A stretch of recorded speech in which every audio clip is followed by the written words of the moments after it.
बंदो चरण सरोज गुरु मुद मंगल आगार।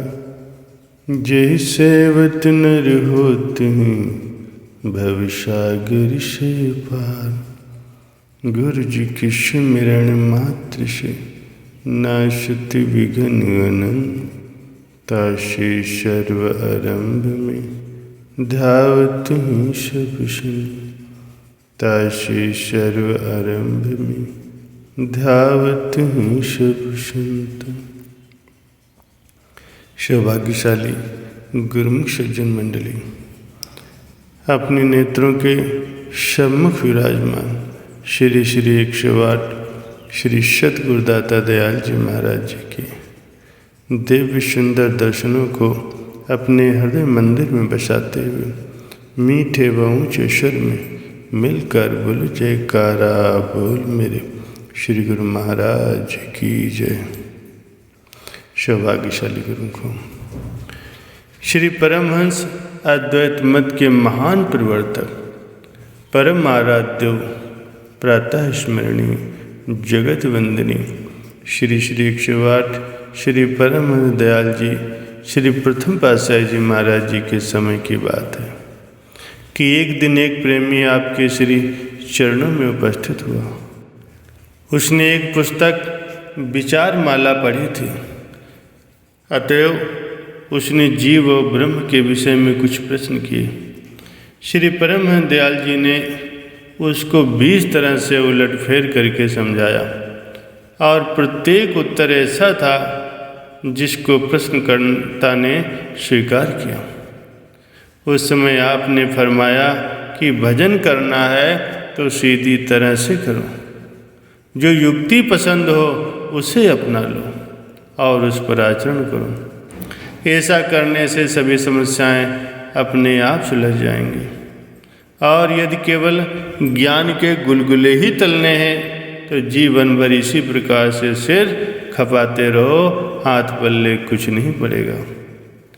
यदि पुस्तकों का कीड़ा बनने से ब्रह्म ज्ञान हो जाता तो परम संत श्री कबीर साहब जी, जो कि जुलाहे का काम करते थे, अनपढ़ थे, उनके द्वार पर पंडित लोग माथा क्यों रगड़ते।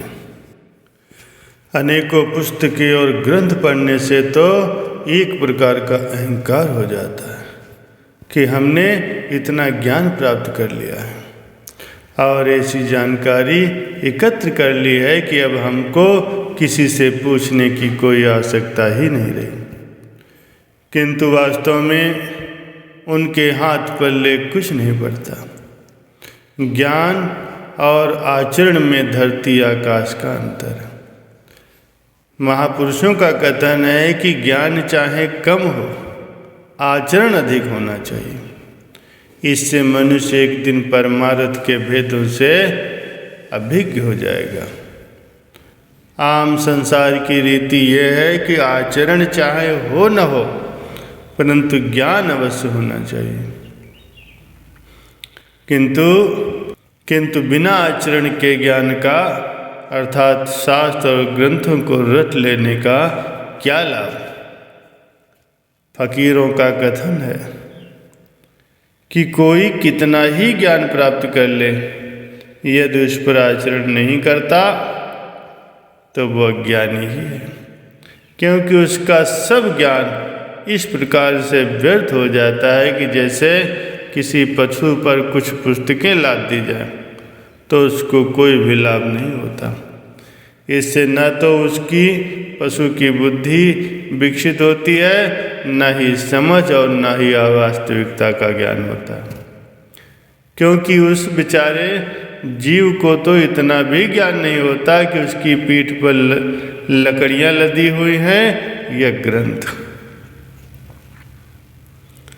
शास्त्रों और ग्रंथों को रट लेना भी ऐसे ही है जैसे पुस्तकें सिर पर अथवा पीठ पर लदी। और ब्रह्म ज्ञान तो ऐसा ज्ञान है जिसका शास्त्रों और ग्रंथों से तनिक भी कोई संबंध नहीं है।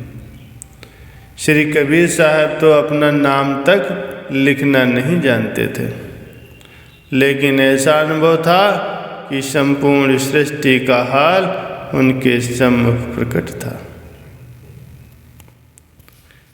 इसीलिए आरिफ कहते हैं कि दर किंज हिदाया नवता याफ्त खुदारा, दर मुसहफ़े दिल भी की किताबे बे अर्जी नेस्त। अर्थात केवल धार्मिक पुस्तकें पढ़ने से तो परमात्मा को नहीं पा सकेगा। इसीलिए दिल की पुस्तक पढ़कर देख ले, क्योंकि इससे उत्तम और कोई वस्तु और कोई पुस्तक नहीं है। सभी संतों महापुरुषों ने ऐसा ही कहा है। हृदय की पुस्तक पढ़ने से ही ब्रह्म ज्ञान अथवा आत्म ज्ञान संभव है, और यही वास्तव में सच्चा ज्ञान है। भजन अभ्यास के जो साधन महापुरुषों ने जारी कर रखे हैं, उनमें हृदय की पुस्तक से ही पाठ प्रारंभ होता है। इस साधन से जो ज्ञान प्राप्त होता है, फिर उसमें पूछने पुछाने और भ्रम संशय की तनिक भी संभावना नहीं रह जाती। संत फरमाते हैं, लगन में झूठे जग की मकसद न तुम भुलाना, मालिक का नाम साचा तुम श्वास श्वास ध्याना।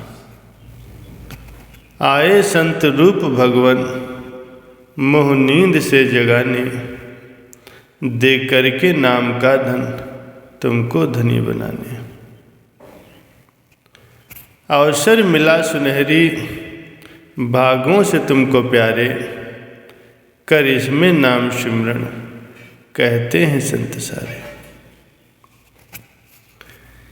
जीवन है जाता जैसे फूटे घड़े का पानी, बड़भागी दास जिसने नर्तन की कदर जानी।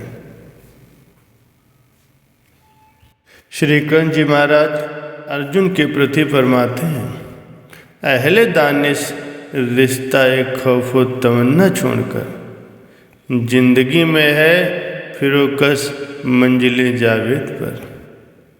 अर्थात जो ज्ञानी है, जो वास्तविकता को भली भांत समझता है, वो संसार के कार्य व्यवहार को करते हुए उसके फल की कामना और असफलता के भय को दिल से दूर करके सुख के ठिकाने पर पहुंचकर सूरत को लगाते हुए जन्म मरण के बंधन से मुक्त हो जाते हैं और अमर पद को प्राप्त करते हैं और सुख शांति से अपना जीवन व्यतीत करते हैं। इसलिए प्यारे गुरुमुखों, हमारा भी ये कर्तव्य हो जाता है कि हम सद्गुरु के वचनों पर अमल करें, उनके बनाए गए नियम श्री आरती पूजा, सेवा, सत्संग, सिमरन, भजन ध्यान को नित्य प्रत निभाते हुए अपना ये लोक सुखी करें, अपना परलोक सुहेला बनाए। बोलो जयकारा बोल मेरे श्री गुरु महाराज की जय।